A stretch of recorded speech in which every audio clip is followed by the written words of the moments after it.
amour, avec gentillesse, avec humilité. Et jouons le jeu ensemble. Tout comme aussi au niveau des mamans. Amen.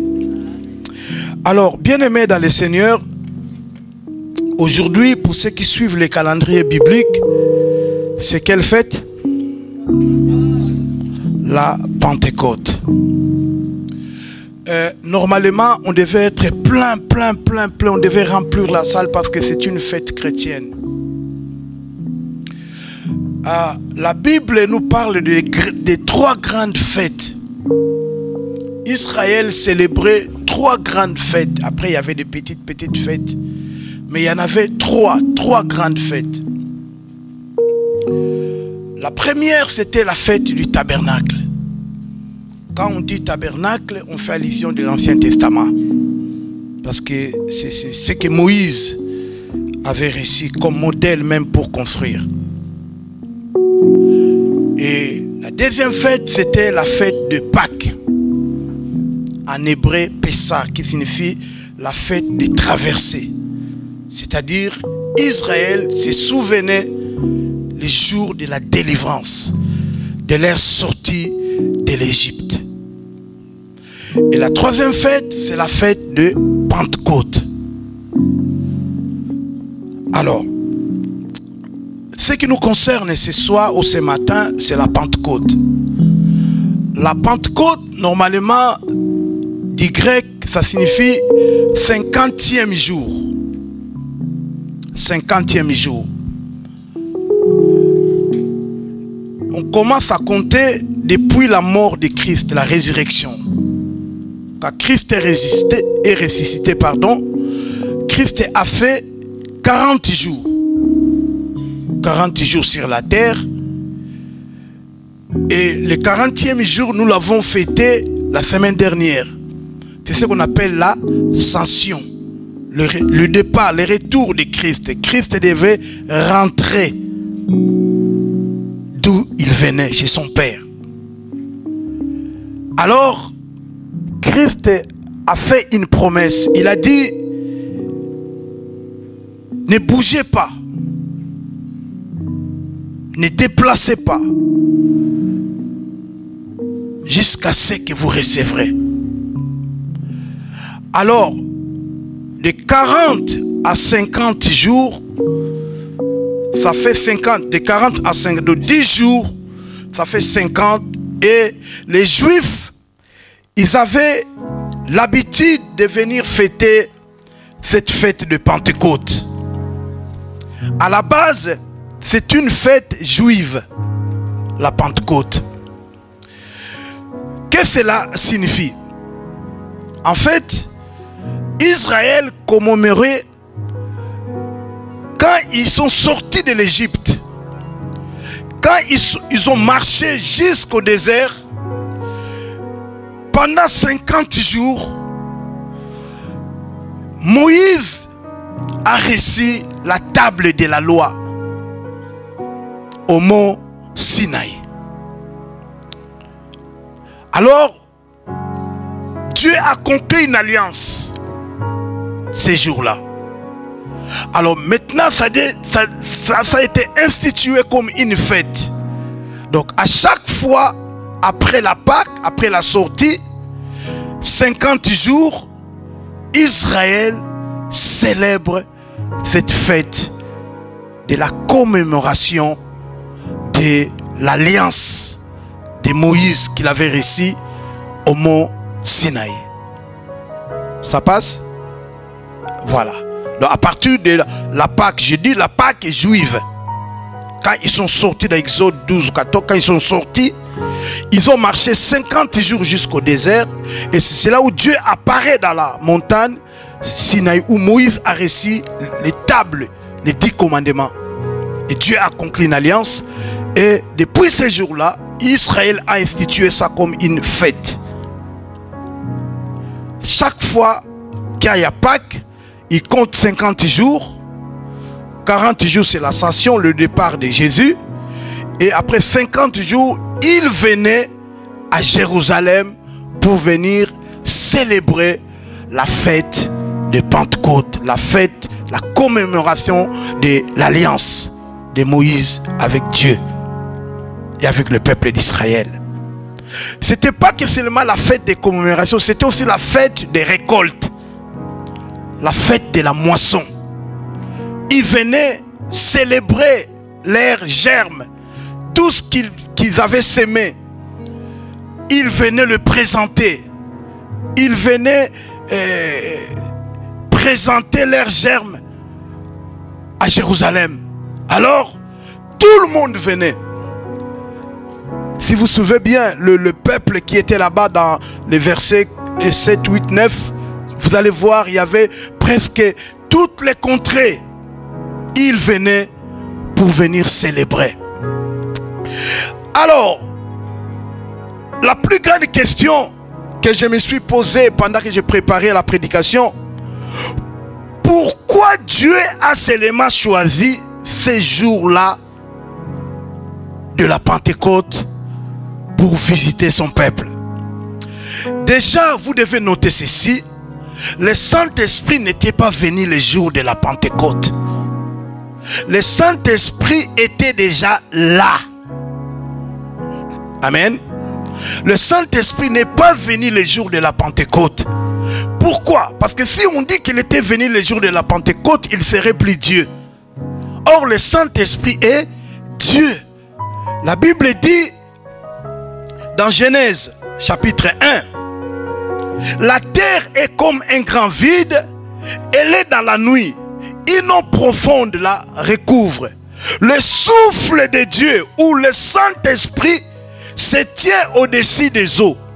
C'est-à-dire le Saint-Esprit était déjà au commencement. Il était déjà là. Alors mes pasteurs, c'est quoi qui s'est passé les jours de la Pentecôte? Je vais vous donner la réponse. Mais ces jours-là, ce n'était pas l'arrivée du Saint-Esprit. Il était déjà là. Et c'est celui qui a travaillé dans la vie de tous les prophètes. Il était déjà là. Mais je vais vous montrer la différence, c'est quoi? Même Job le dit, dans Job 33, le verset 4. Job le dit, le verset 4, 33, Job 33, le verset 4. C'est l'Esprit de Dieu qui m'a fait. C'est le souffle du Tout-Puissant qui me donne là la vie. N'oublie pas notre thème, revivre la Pentecôte. Je vais vous expliquer. Alors, même dans 1 Roi, chapitre 8, pendant la dédicace du temple par Salomon, le verset 10, 2 Rois 8, 10, quand le prêtre sort du lieu saint, un nuage remplit le temple du Seigneur. Le verset 11. À cause de ces nuages, les prêtres ne peuvent pas continuer leur service. En effet, le Seigneur remplit le temple de sa gloire. Donc le Saint-Esprit était déjà là. Mais c'est quoi la différence? Le Saint-Esprit de l'Ancien Testament et le Saint-Esprit de ces jours de la Pentecôte. Dans l'Ancienne Alliance, le Saint-Esprit venait, il opérait, il rentrait. Ok? Le Saint-Esprit venait, il utilisait les prophètes, il opérait des choses et il rentrait. Maintenant, par contre, le jour de la Pentecôte, le Saint-Esprit est venu pour ne plus rentrer, pour demeurer, pour vivre avec les chrétiens, avec l'Église. On va aller doucement. Il venait et il rentrait dans l'Ancienne Alliance. Mais dans le Nouveau Testament, Jean 14, le verset 16, à partir du verset 16. Jean 14, le verset 16. Et moi, ça c'est Jésus qui parle, je prierai le Père et il vous donnera quelqu'un d'autre pour vous aider. Quelqu'un qui sera avec vous pour toujours. Amen. Quelqu'un qui sera pour vous pour toujours. Pasteur, est-ce que le Saint-Esprit est avec nous-mêmes quand nous péchons? Oui, il est avec vous.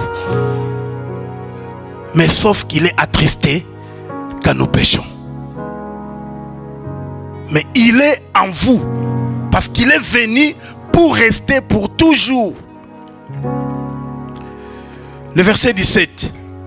C'est l'esprit de vérité. En effet, le monde ne peut pas les recevoir parce qu'il ne les voit pas et ne les connaît pas. Vous, vous connaissez l'esprit de vérité parce qu'il est avec vous.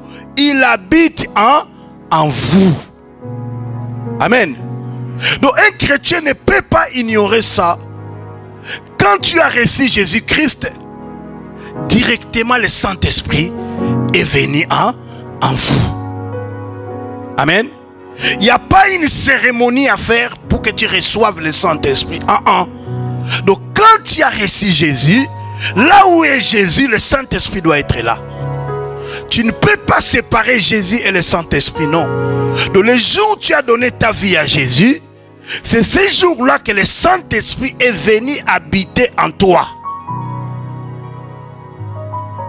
C'est pour cela, Paul dit que vous êtes le temple du Saint-Esprit. Vous comprenez? Donc tu es le temple du Saint-Esprit. C'est-à-dire le Saint-Esprit habite en toi. Il est là en toi. À moins que tu n'acceptes pas ou tu n'as pas accepté Jésus-Christ comme Seigneur et Sauveur. Mais comme j'ai dit, il peut être en nous, mais on peut aussi l'attrister, on peut aussi l'étouffer. Mais normalement, il est en nous. Alors, j'ai dit revivre la Pentecôte.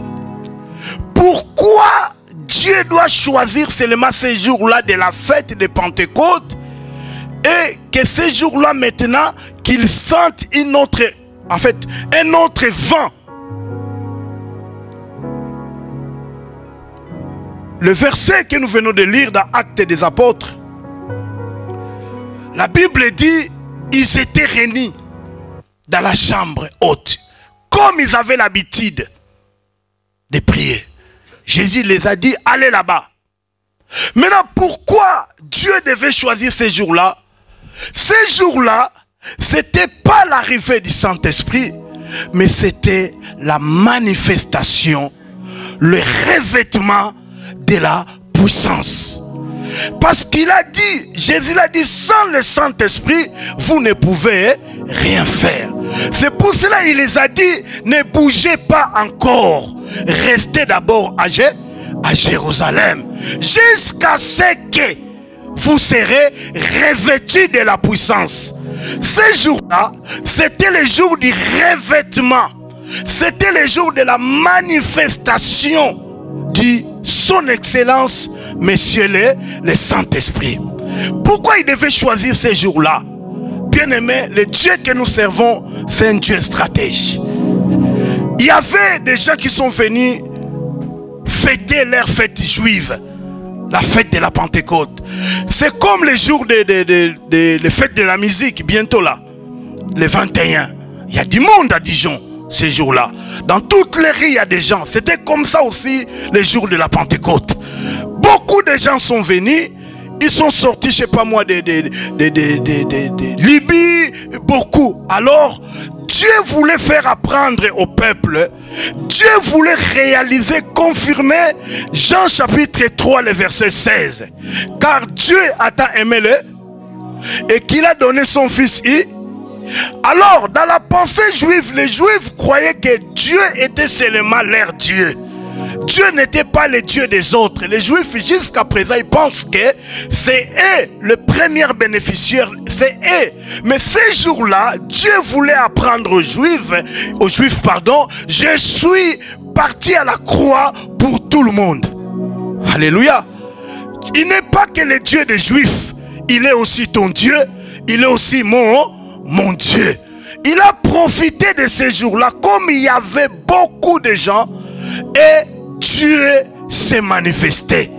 Et la Bible dit, quand il parlait dans d'autres langues, quand le feu est venu, quand la manifestation s'est faite, il parlait dans d'autres langues, à telle sorte que chacun les attendait. Est-ce que vous comprenez? Ce n'était pas le don de parler en langue, parce qu'il y a deux sortes de parler en langue. Parler en langue comme donc, tu peux parler la langue de Dieu, la langue des anges, et tu peux aussi parler les dons des autres langues. C'est-à-dire, Dieu peut te donner la capacité de parler chinois. Mais tu n'as jamais été en Chine. Je me souviens du révérend Kenzo au Canada, qui a interprété un Canadien qui priait en Kiyombe. Un Canadien qui priait en Kiyombe pendant la prière. Il n'a jamais appris le Kiyombe. Et directement, comme le révérend Kenzo était là, il a interprété. C'est-à-dire, ces jours-là, c'est ce qui s'est fait. C'est-à-dire, chacun les attendait. Je m'imagine que aussi les Basolongo étaient là. Les Bangala étaient là. Les Chinois étaient là. Chacun les attendait. J'ai dit, mais ils ont dit, mais qu'est-ce qui se passe? Dieu voulait les faire ainsi, pour que l'évangile puisse atteindre toutes les races. Amen. Bon, alors, quelques vérités que j'ai compris si nous voulons vivre cette Pentecôte. Si nous voulons vivre ces jours-là, bien-aimés dans le Seigneur. Pourquoi je le dis revivre la Pentecôte? Parce que c'est encore possible de nos jours de revivre ce qui s'est fait ces jours-là. Alléluia. Parce que ce qui s'est fait ces jours-là au chapitre 2, cela s'est fait aussi au chapitre 4. Regardez bien chapitre 4, le verset 31. La Bible dit, quand ils ont fini de prier, ils sont tous remplis du Saint-Esprit. Le verset 2, ils étaient remplis du Saint-Esprit. Le chapitre 4, le verset 31, ils étaient encore remplis du Saint-Esprit. C'est-à-dire, c'est une vie continue. C'est-à-dire, on peut le vivre encore aujourd'hui.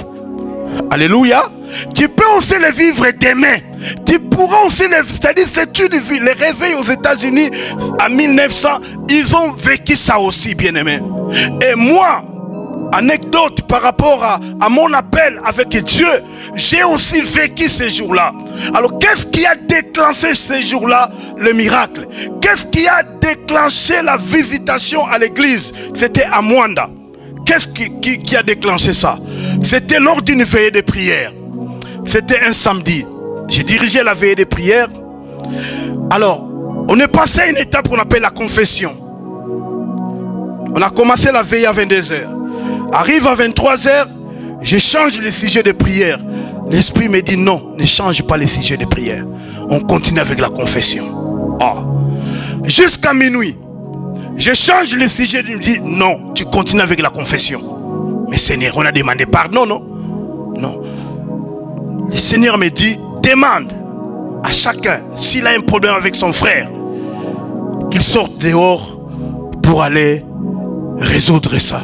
Bien aimé, la confession a commencé à minuit jusqu'à 5h. Parce que le cœur était bloqué.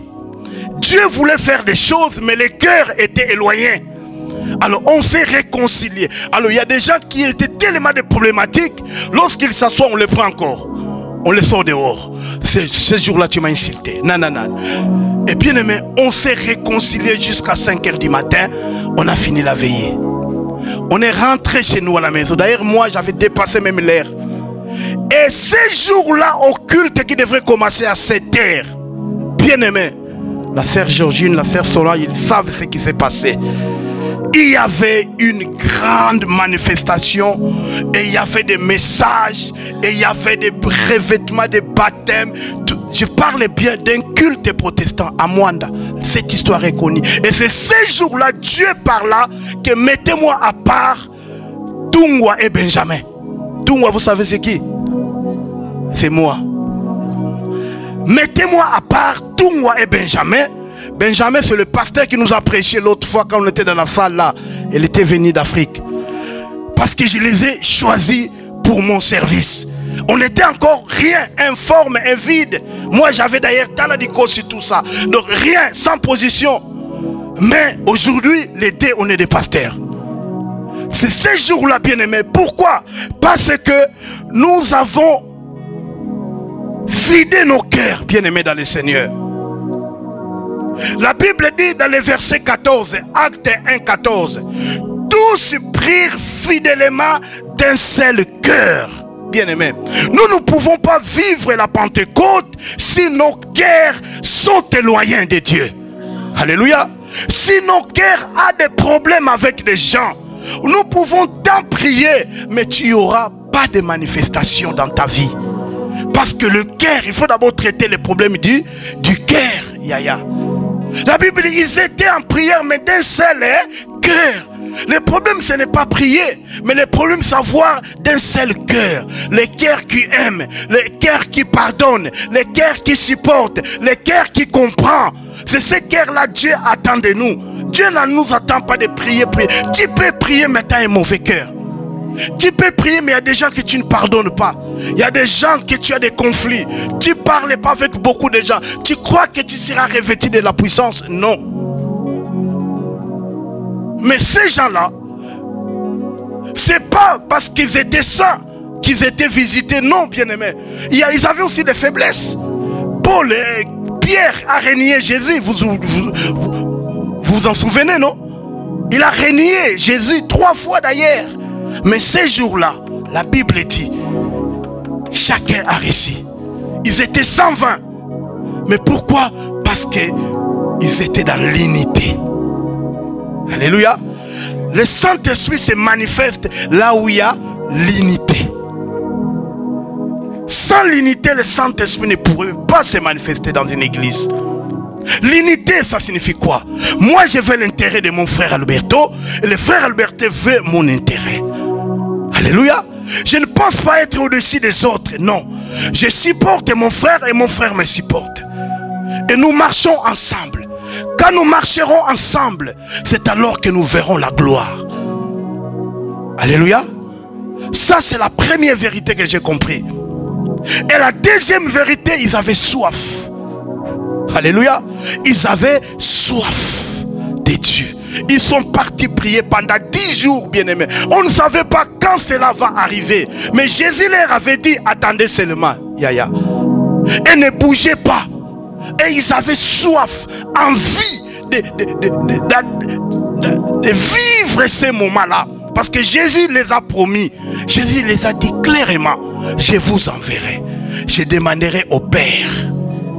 Ok? Mais ils ne savaient pas quand cela va s'arriver. Mais Dieu a vu leur soif, bien-aimés. Beaucoup de gens ne sont pas visités par Dieu. Ils n'ont pas cette soif. Dieu regarde au cœur. Et Dieu regarde le cœur qui a soif. Seigneur, j'ai besoin que tu puisses inonder mon cœur. J'ai soif de ta présence, comme nous chantons.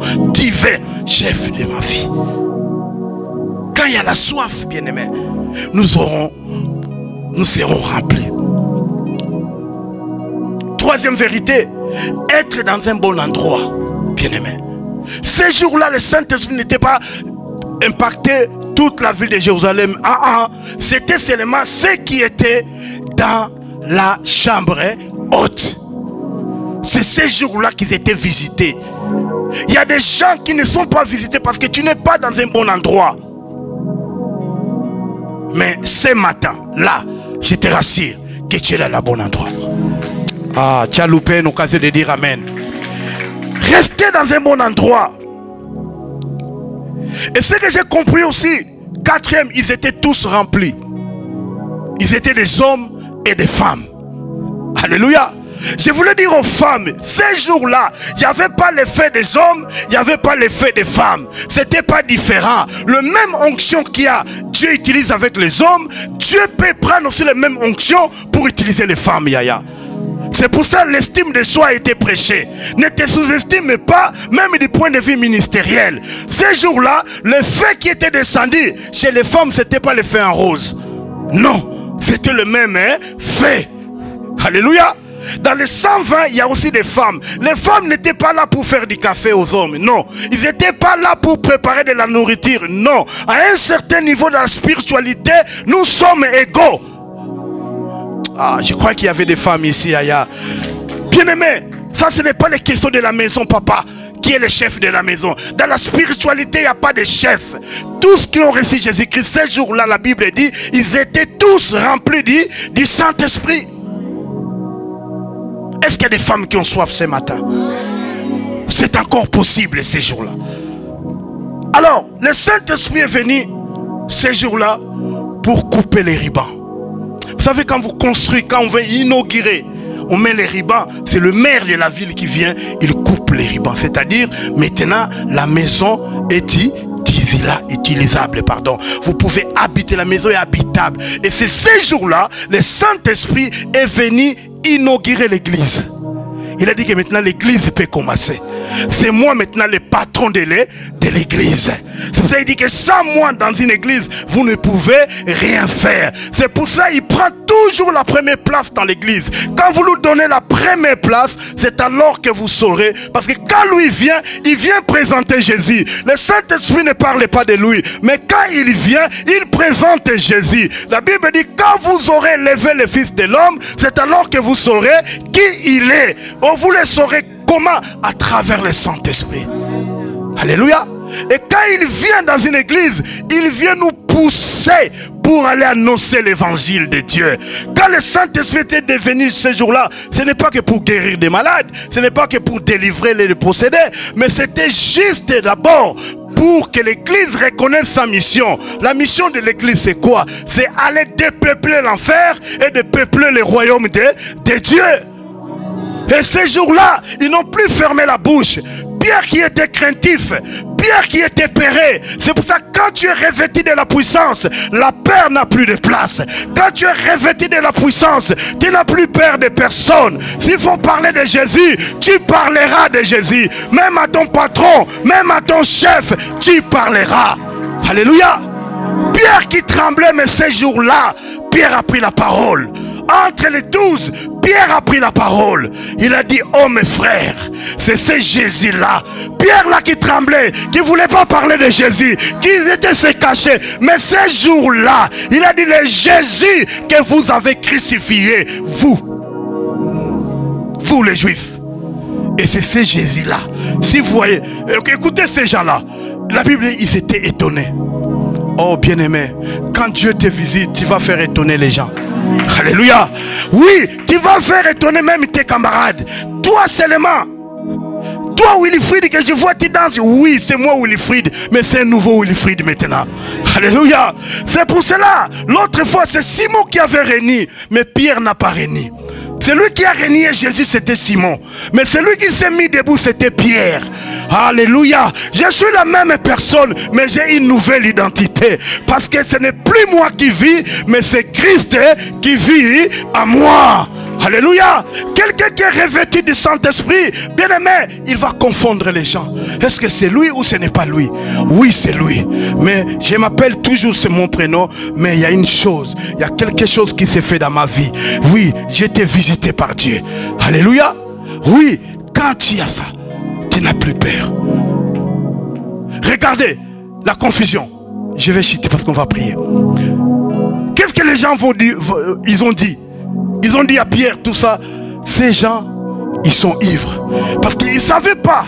Vous savez, dans la vie, quand Dieu te visite, tu verras que Dieu va mettre des qu'est-ce que c'est dans la vie des gens. Mais qu'est-ce qui s'arrive dans la vie d'Anna? Qu'est-ce qui arrive dans cette... Parce que quand la soif est là, bien-aimé, quand tu es revêtu, Dieu va créer en toi la soif de la parole, la soif de lire la Bible, la soif d'aller parler de Jésus partout. Mais tu es devenu folle. Oui, je suis devenu folle. Dieu travaille avec des fous.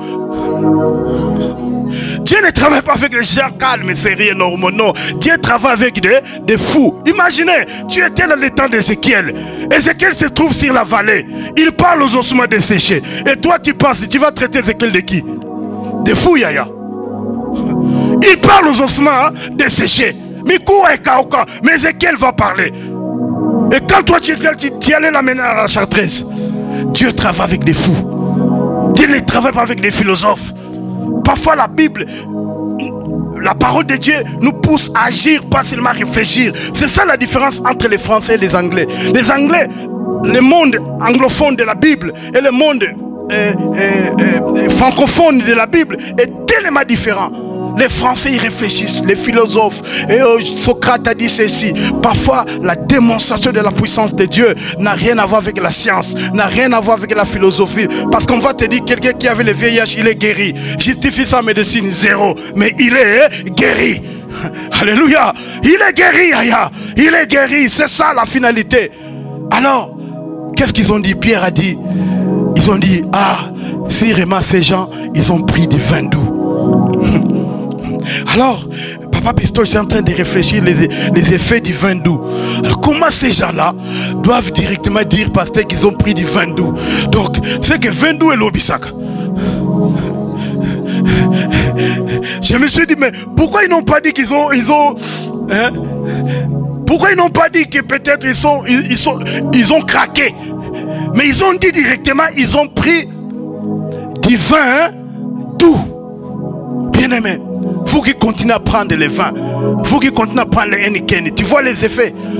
Tu vois.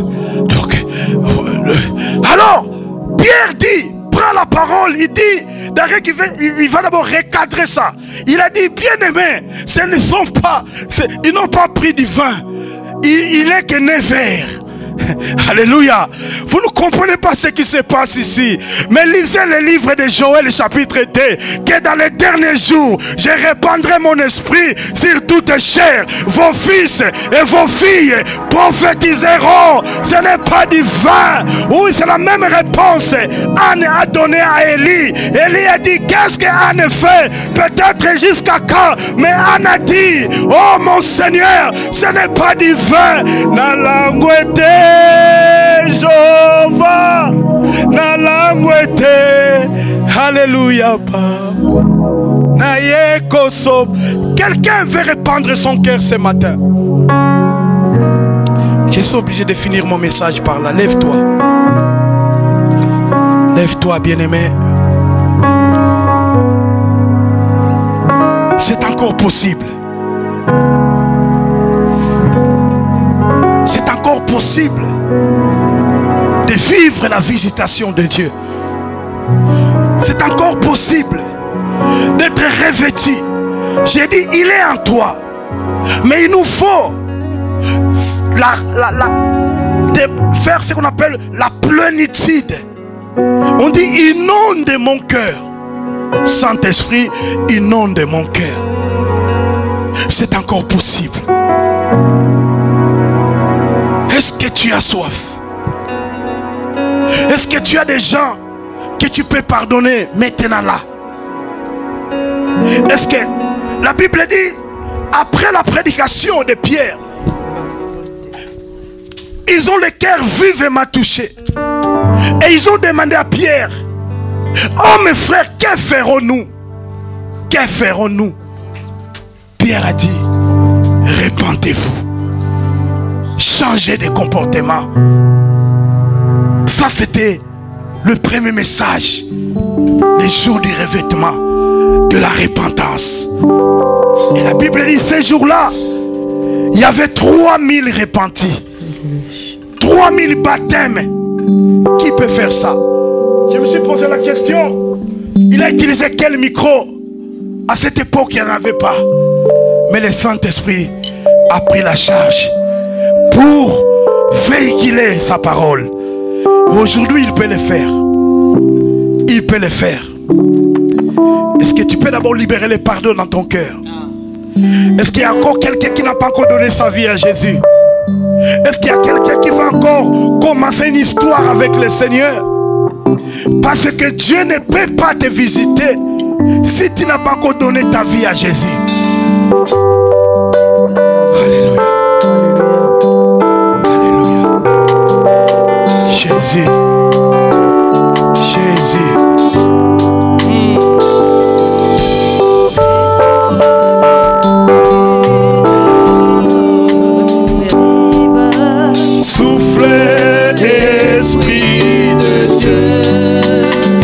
Peut te visiter même pendant que nous prions là. Pendant que nous chantons, soyez juste et concentrés. La visitation de Dieu ne veut pas dire que tu dois trembler, non. Non, non, non, non. La visitation de Dieu ne veut pas dire que tu dois nécessairement parler en langue. Non, ça c'est un don spirituel qui est donné à celui que Dieu l'a prévu. Saint-Esprit, consolateur, Saint-Esprit, révélateur, une nouvelle vague qui nous conduit vers les cieux, soufflez l'Esprit de Dieu. Saint-Esprit, consolateur, Saint-Esprit, révélateur, une nouvelle vague qui nous conduit vers les cieux, soufflez l'Esprit de Dieu. Écoutez-moi, je vais faire des appels. Le premier, tu as soif, mais à un certain temps, tu as abandonné le chemin de Dieu. Tu es chrétien, mais tu ne vis plus la vie chrétienne. Tu as été rétrogradé, où l'apostasie a pris la place. Mais tu veux revenir au Seigneur. Viens devant. Ne regarde ni à gauche ni à droite. Mais tu veux encore renouveler ton alliance.